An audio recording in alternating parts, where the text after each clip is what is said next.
میں کچھ دن پہلے ایک جگہ تعزیت اور ڈرتا ڈرتا گیا تعزیت کرنے.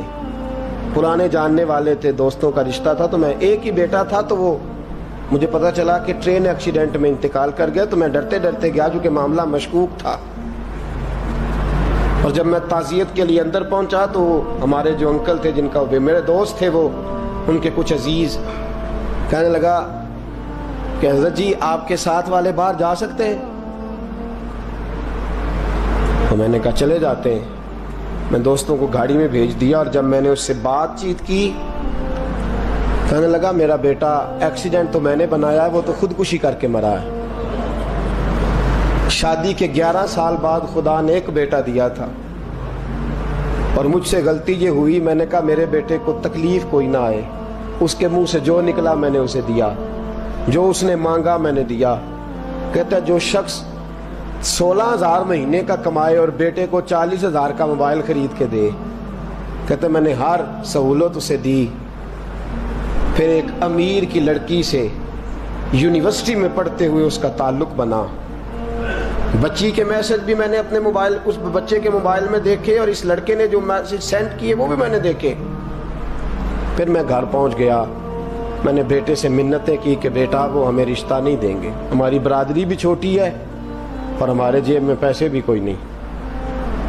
پھر میں ان کے گھر گیا, بیٹا نہ مانا, اور میں نے اس شخص کو بلا کے کہا تیری بیٹی کے میسیج ہیں, خدا را خیال کر, اور تیرے تو 7 بچے ہیں, میری گود میں تو ایک ہی پھول کھلا ہے, میں کدھر جاؤں, خیال کر. اس نے کہا دوبارہ تو نے نام لیا تو ایسے کیس میں باپ بیٹے کو پھنساؤں گا کہ ساری زندگی نکل نہیں سکو گے. نے کہا میں نے بیٹے سے کہا کہ بیٹا میں نے پگڑی تک رکھی ہے پر مجھے رشتہ نہیں ملا, تو باز آ جا. کہنے لگا 3 راتیں میرا بیٹا سویا نہیں, اور مجھے کہنے لگا حضرت جی وہ 4تھی رات سویا ہے تو دوبارہ اٹھا نہیں. مجھے کہنے لگا مجھے اجازت دو کہ میں اس بیٹی کو بھی قتل کر دوں اور اس کا باپ بھی قتل کر دوں, میرا تو گھر اجڑ گیا نا. وہ کہنے لگا میں کبھی کبھی دوستوں کے پاس جا کے رات گزار لیتا ہوں اور میں اپنے دل کو سکون دے لیتا ہوں, لیکن اس کی ماں اس کے جوتے سینے سے لگائے پھرتی ہے, اس کی اماں اس کے پرانے کپڑے لے کے سینے سے لگائے پھرتی ہے. کہنے لگا حضرت جی کوئی کوشش کرو, کوئی دعا کرو کہ اللہ مہربانیاں کرے. میں کہہ تو نہیں سکا ان سے, لیکن میرے دل میں خیال آیا کہ کس نے کہا تھا کہ بچہ یونیورسٹی میں کو ایجوکیشن میں داخل کراؤ, کس نے کہا تھا کہ اس کے ہاتھ میں آگ کا انگارہ دو. میرے دوست, آپ تیز آنچ تیز آگ جلا کے اس کے قریب مکھن رکھو, اور پھر مکھن سے کہو کہ ڈلنا نہ, پھر مکھن سے کہو کہ پگھلنا نہ. بھئی تیز آگ قریب جلا دی اور تو کہتا ہے پگھلنا, یہ کیسا ممکن ہے؟ ہو سکتا ہے؟ بولیے نا, ہو سکتا ہے؟ لڑکا اور لڑکی کٹھے کالج میں پڑھیں, ایک کمرے میں رہیں, ایک چھت کے نیچے رہیں, ایک دوسرے کو دیکھیں, نام جانیں, فون نمبر پاس ہو, اور پھر کہنا کہ تم عشق کا چکر نہ لڑانا, کیسے ممکن ہے؟ اور بڑے سیانے بندے کہتے ہیں حضرت صاحب اعتماد ہونا چاہیے اولاد پہ. میرے نبی پاک کو اپنی بیویوں پہ اعتماد نہیں؟ عبداللہ ابن مکتوم نابینے سے ابھی آئے ہیں تو حضور نے فرمایا پردہ کر لو, حضور کو اعتماد نہیں؟ مصطفیٰ سے پاک گھر کسی کا ہو سکتا ہے؟ فرمایا پردہ کر لو, نقاب ڈالو. سونے وہ تو نابینا ہے, فرمایا تمہیں تو نظر آتا ہے نا, ڈالو نقاب. یہ اعتماد ہونا چاہیے. یہ کیسا اعتماد ہے کہ تو تیز آگ جلائے اور مکھن قریب رکھ کے اعتماد کر, یہ کیسا اعتماد ہے؟ ایک حدیث سنانے لگا, زندگی بھر بھولنا نہ, دل کی تختی پہ لکھنا یہ روایت. توجہ ہے آپ کی؟ جاگ رہے ہیں؟ باہر والوں کو میری بات کی سمجھ آ رہی ہے؟ حدیث سنانے لگا ہوں, ابن حجر اسقلانی حدیث لائے ہیں. رسول پاک صلی اللہ علیہ وسلم نے فرمایا جہاں مرد اور عورت اکیلے ہوں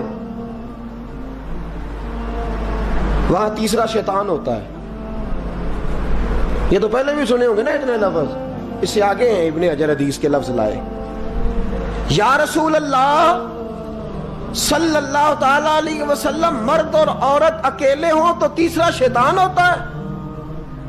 حضور نے فرمایا ہاں. عرض کی حضور اگرچہ وہ نیک ہو. جاگ رہے ہیں نا آپ لوگ؟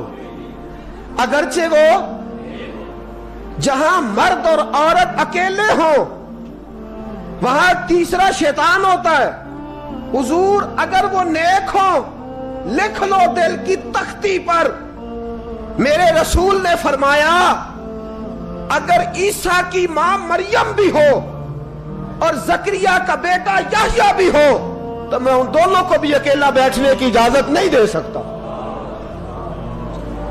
فرمایا عیسیٰ کی ماں مریم جو رہی مسجد میں، پلی مسجد میں، جس کی پاکیزگی کا اعلان قرآن کر رہا ہے، عیسیٰ کی ماں مریم. اور فرمایا یحییٰ صرف نبی نہیں، نبی کے بیٹے بھی ہیں.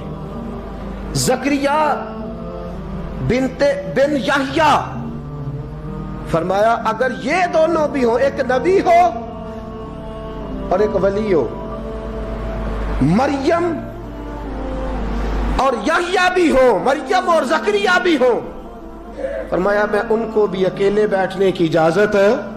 تو کس نیکی اور پرہیزگاری کی بات کرتا ہے؟ تو کیسا پیر ہے اس کے پاس تنہائی میں بیٹھ کے بی بی اپنا دکھڑا سنا رہی ہے؟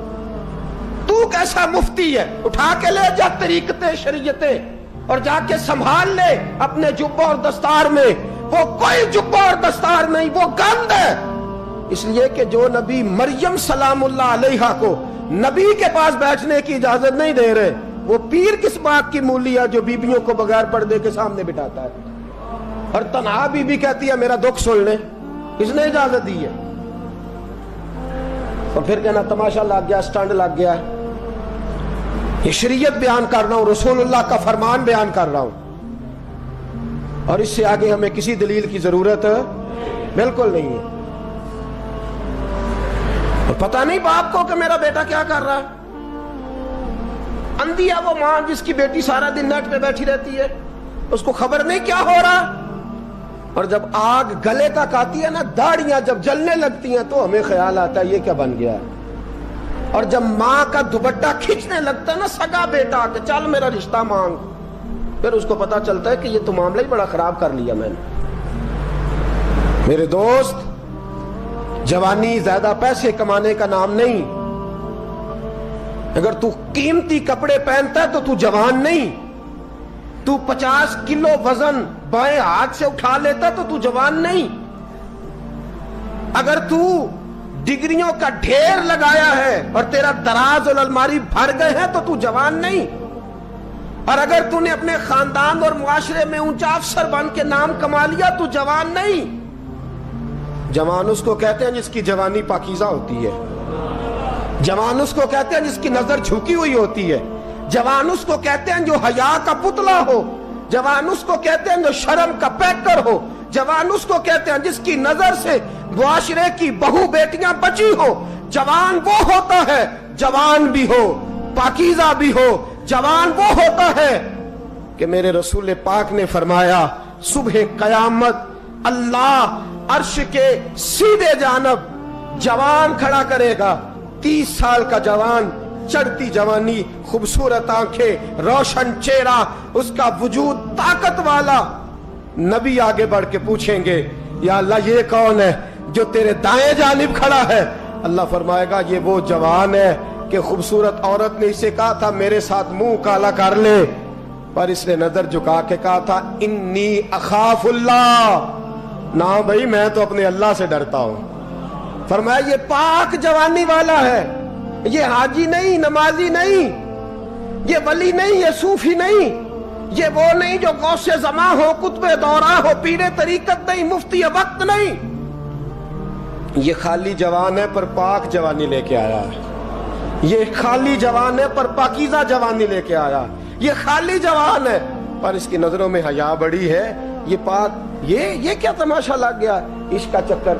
اور آج جتنی مصیبتیں کھڑی ہوئی ہیں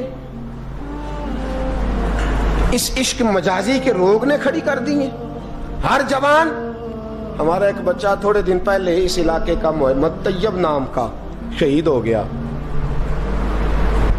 وہ ایک کونے میں رہنے والا, ایک محلے میں ایک چھوٹے سے کونے میں رہنے والا بچہ تھا نا. میرے ساتھ دوست موجود ہیں. صبح سے لے کر ساری رات میں افسوس کرتا رہا میں جنازے میں کیوں نہیں گیا, میں جنازے میں کیوں نہیں گیا. وہ بچہ پاک فوج کا وہ شہادت اختیار کر گیا تو فخر سے سر بلند کر گیا اپنا. لیکن جو بی بی کے لیے ساری رات روتے رہتے ہیں وہ شہید ہو سکیں گے؟ جو ساری رات ٹھنڈ میں کھڑے ہو کے عورت کے ساتھ گفتگو کرتے رہتے اور جو سارا دن دل میں گند رکھتے ہیں بی بی کے لیے, ان کے ہاتھ میں تلوار آئے گی؟ یہ بہو بیٹیوں کی عزتیں بچا سکیں گے؟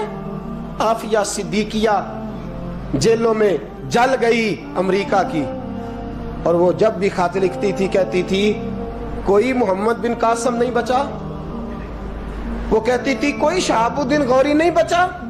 اور وہ جب بھی, اب تو خیر اس کا ذہنی توازن ہی کام کرنا چھوڑ گیا, وہ بی بی جب بھی خط لکھتی تھی نا اہل پاکستان کو تو کہتی تھی پاکستان والوں بتاؤ کیا تمہارے اندر کوئی بھی خالد بن ولید کا ماننے والا نہیں؟ کیا کوئی نہیں تمہارے اندر جو علی کے نام کا نعرہ لگانے والا ہو؟ کوئی نہیں بچا جو فاروق اعظم کی سیرت کو فالو کرنے والا ہو. کوئی لاؤ جس کے ہاتھ میں تلوار ہو اور مجھے سمجھ آئے کہ یہ وہ ہے جو حسن اور حسین کا نام لینے والا ہے. کوئی نہیں بچا. اس لیے کہ گندگی دماغ میں, گندگی دل میں, گندگی روح میں تو اس کام کے لیے آیا تھا.